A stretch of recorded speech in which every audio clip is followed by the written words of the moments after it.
राधे राधे। हम सभी के यहाँ घर में माताएं भोजन बनाती हैं, तो भोजन बनाते समय माताओं को किन बातों का विशेष ध्यान रखना है, ये जानना बड़ा आवश्यक है और बहुत सुंदर प्रश्न है। हम सब के घर में माताएं भोजन जब बनाती हैं तो सबसे पहली बात तो भोजन शुद्ध अवस्था में बनाना चाहिए, स्नान करके ही बनाना चाहिए। जब शुद्ध अवस्था में हम भोजन बनाते हैं तो भगवान का भोग उसी भोजन का लग सकता है।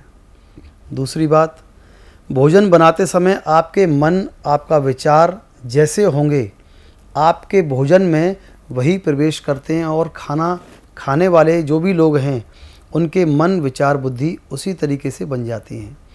तो अधिकांशतः आज के समय में देखा जाता है कि माताएं मोबाइल फ़ोन के ऊपर सीरियल देखते हुए, फिल्मी गाने सुनते हुए भोजन बनाती हैं, तो भोजन करने वालों के भी मन वैसे ही विकृत हो जाएंगे जैसा कि आप देख रहे हैं, क्योंकि आपके विचार उस समय वैसे ही हैं। तो भोजन बनाते समय आप भगवान का नाम लेते रहें, श्रीमन नारायण जो आपको प्रिय हो भगवान का नाम लेते रहें। उसका कारण ये होगा कि भोजन बनाते समय जैसे आपके मन की वृत्ति होगी उस भोजन में वही प्रवेश करेगा और आपके घर में उस भोजन को करने वाले सभी लोग स्वस्थ रहेंगे, सात्विकी रहेंगे।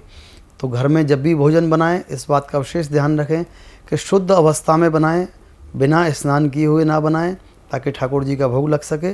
और दूसरी बात, भोजन बनाते समय इन बातों का विशेष ध्यान रखें कि आपका मन क्या सोच रहा है, आपकी बुद्धि क्या सोच रही है, आप दृष्टि से क्या देख रहे हैं। क्योंकि जैसा आप देखते जाएंगे, जैसा आपका मन, विचार, बुद्धि करती जाएगी, वैसा ही आपका भोजन बनता चला जाएगा। उसके बाद घर में अकारण हम देखते हैं कि लोग चिड़चिड़े हो जाते हैं, अकारण किसी न किसी बात पर बहस होती है। वो अकारण नहीं, वो भोजन बनाते समय उस भोजन में जो विकृति उत्पन्न हुई है उसका ही ये परिणाम है कि अनायास ही चिड़चिड़ापन आता है, अनायास ही घर में कलह होने लगती है, बिना किसी कारण की होने लगती है।